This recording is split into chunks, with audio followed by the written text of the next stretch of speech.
Personne n'aurait pu deviner que ce petit garçon qui sursautait au moindre aboiement allait bouleverser le destin du monde entier. Sur les vastes steppes balayées par le vent, un enfant craintif, séparé de tout confort, se retrouve loin de sa famille, entre des étrangers, dans un univers où la peur est un luxe que l'on ne peut se permettre. Il n'a rien d'un chef, rien d'un guerrier, seulement la vulnérabilité de l'enfance et une promesse chuchotée par un père inquiet.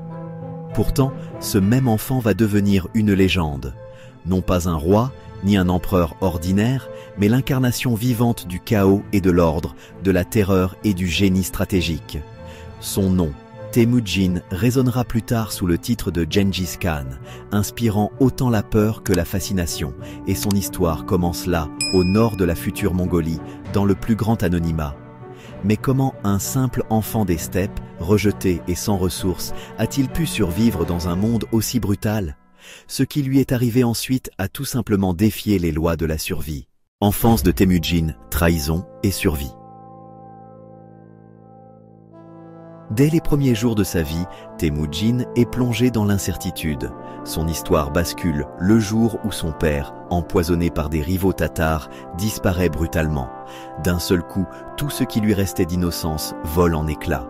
Rejeté par son propre clan, sa mère doit lutter seule pour nourrir 7 enfants, condamnés à l'exil et à la faim, chassant le moindre oignon sauvage ou partageant le peu de poissons qu'ils parviennent à attraper.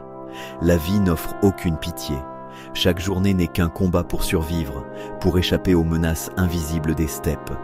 Autour d'eux, la nature est vaste, mais le danger est partout.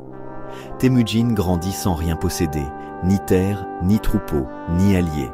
Sa famille erre, isolée, vulnérable, toujours sur le fil du rasoir. Mais au lieu de le briser, ces épreuves forgent chez Temujin une volonté implacable. À 9 ans, il porte déjà sur ses épaules le poids d'un clan décimé, les promesses d'une vengeance et le souvenir d'un pacte oublié. Une fiancée l'attend quelque part, loin de ses tourments. Ce n'est pas un destin qui lui est offert, c'est un défi. Et chaque jour de misère va devenir pour lui une leçon de survie, un apprentissage silencieux de la force et de la ruse. Mais Temujin n'a pas dit son dernier mot. Ce que personne ne voit encore, c'est qu'il va transformer l'abandon en une ascension inimaginable. La montée improbable d'un chef. Dans un monde où la trahison est monnaie courante, la loyauté devient une arme rare. Temujin, bien loin de l'image d'un futur souverain, commence par bâtir des liens là où il n'a que des ennemis. Au fil du temps, il gagne la confiance de quelques compagnons, des alliés précieux rencontrés dans l'adversité, qui voient en lui une force tranquille, capable d'inspirer la fidélité là où d'autres sèment la peur. Malgré la faim, la misère et l'exil, Temujin ne renonce jamais à ses promesses. Il retrouve la jeune fille à laquelle il avait été fiancé dans son enfance et l'épouse, respectant la parole donnée par son père disparu. Ce simple acte va tout changer. D'un paria, il devient un homme respecté, prêt à assumer un nouveau rôle dans la communauté. Peu à peu, il regagne la place qui lui avait été refusée, puis finit par prendre la tête de son clan. Mais rien n'est jamais acquis sur les steppes. Chaque victoire s'accompagne d'un nouveau danger. Chaque alliance cache une trahison. Ce parcours, semé d'embûches et de luttes intestines, transforme le survivant en meneur d'hommes, le fils d'exilé en chef redouté. À plus de 40 ans, après une vie de pertes et de combats, Temujin tient enfin entre ses mains le destin de tout un peuple. Mais il lui reste encore à prouver qu'il n'est pas seulement un chef de clan, mais bien l'artisan d'une ère nouvelle. Car ce qui vient ensuite ne ressemble à rien de ce que les steppes ont connu jusqu'ici. La vengeance n'est que le début. Naissance de Gengis Khan, maître des steppes. La soif de justice brûle en Temujin, mais il comprend vite. Sur ces terres hostiles, la force ne suffit pas, il faut l'intelligence et l'art de rallier les indécis. Plutôt que de s'enfermer dans la vengeance, il transforme ses ennemis en alliés et bâtit un réseau d'obligations, de pactes et d'amitiés solides, là où tout le monde attend la guerre. Lorsque l'heure arrive, Temujin lance une riposte éclatante contre les Tatars, ceux-là même qui avaient arraché la vie de son père. Mais au lieu de se contenter de leur chute, il les soumet et les intègre, créant une armée plus redoutable que jamais. À chaque conquête, il ne détruit pas seulement, il absorbe, il tisse une toile d'alliance avec des peuples jusque-là ennemis, comme les Hungut, ces Turcs chrétiens postés près de la Grande Muraille. Le chaos cède la place à une unité inédite, fédérant toutes les tribus éparpillées de Mongolie sous un même étendard. En 1206, tout bascule. Les chefs des tribus se rassemblent pour un Kuriltaï monumental.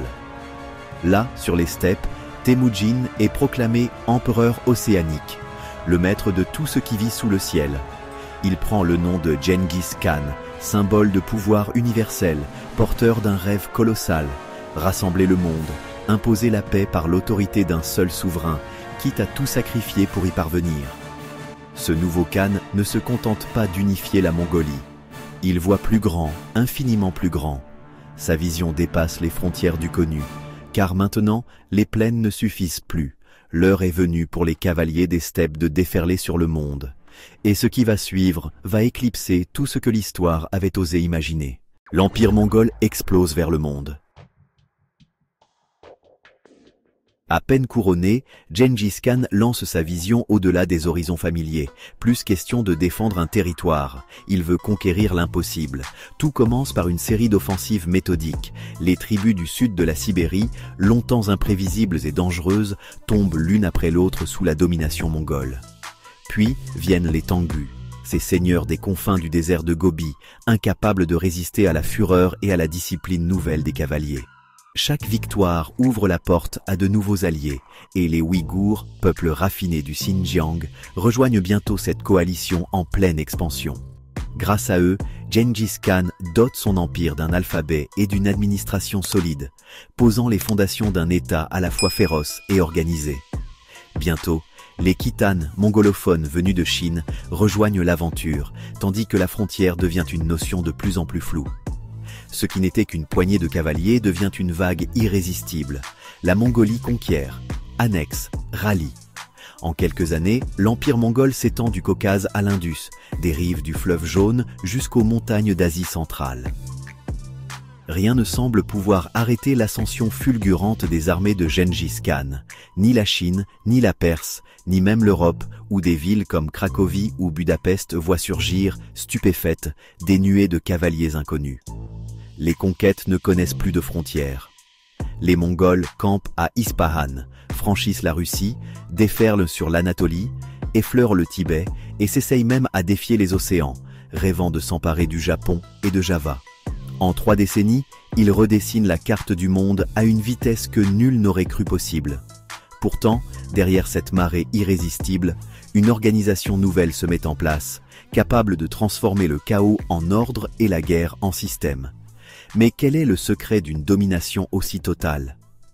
Ce qui distingue vraiment les Mongols n'est pas seulement leur audace, mais une manière radicale de faire la guerre et de tenir l'empire. Le secret des victoires fulgurantes.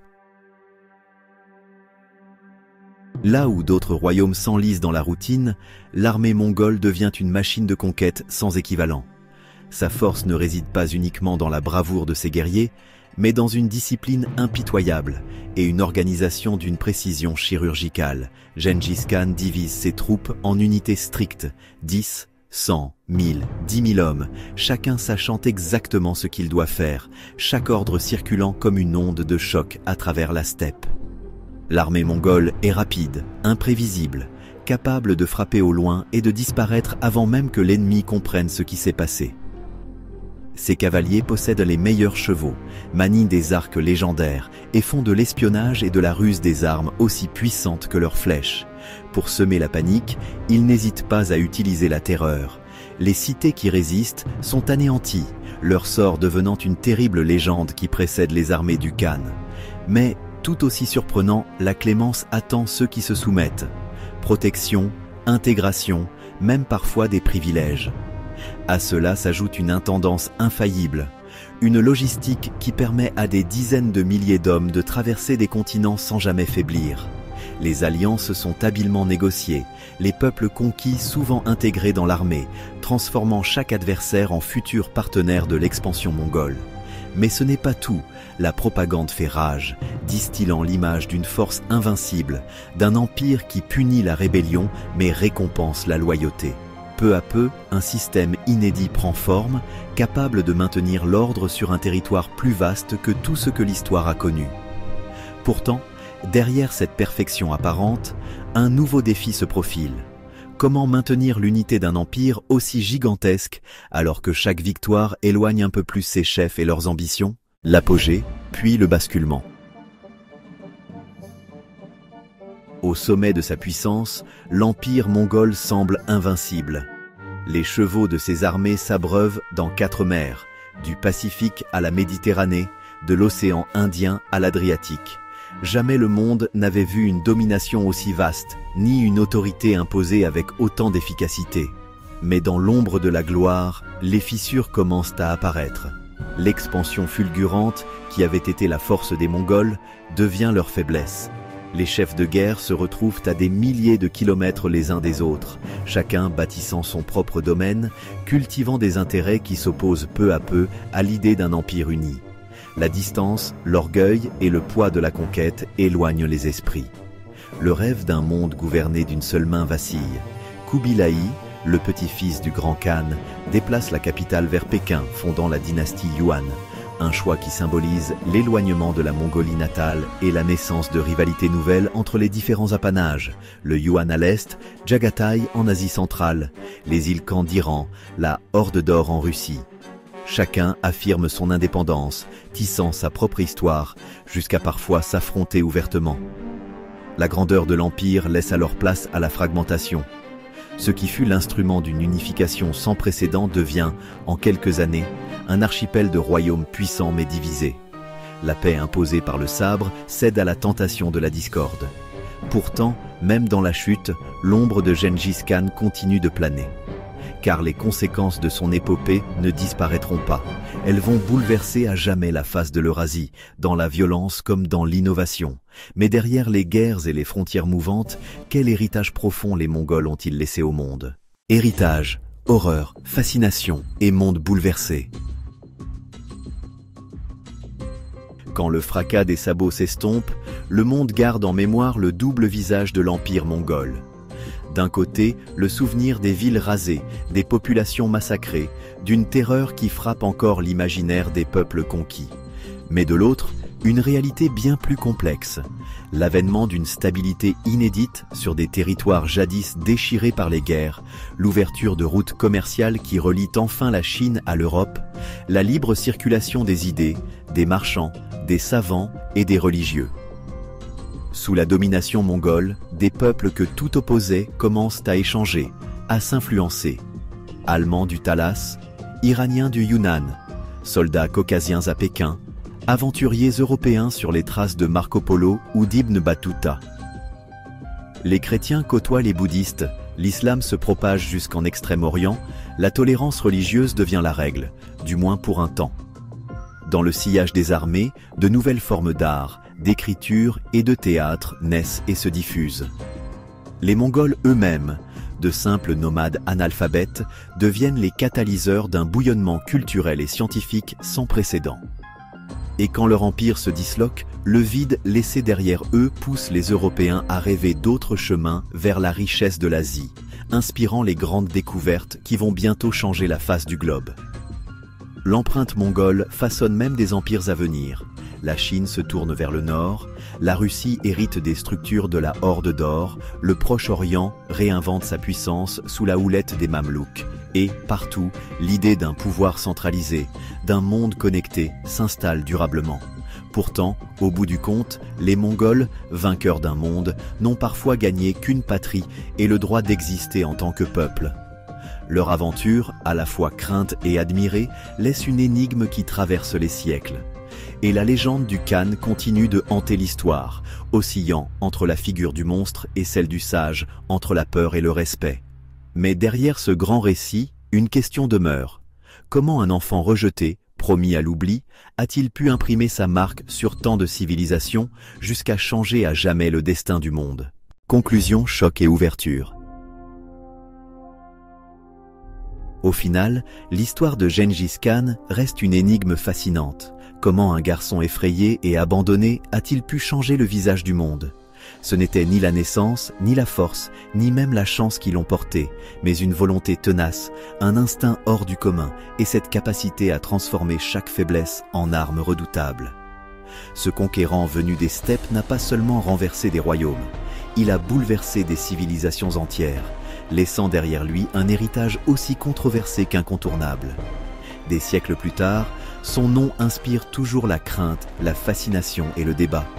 Faut-il voir en lui le dernier des barbares ou le premier des bâtisseurs mondiaux? Les routes qu'il a ouvertes et les blessures qu'il a laissées continuent d'influencer notre monde, parfois là où on s'y attend le moins. Mais au fond, la plus grande leçon du Khan n'est-elle pas que l'impossible, parfois, appartient à ceux qui osent défier leur propre destin?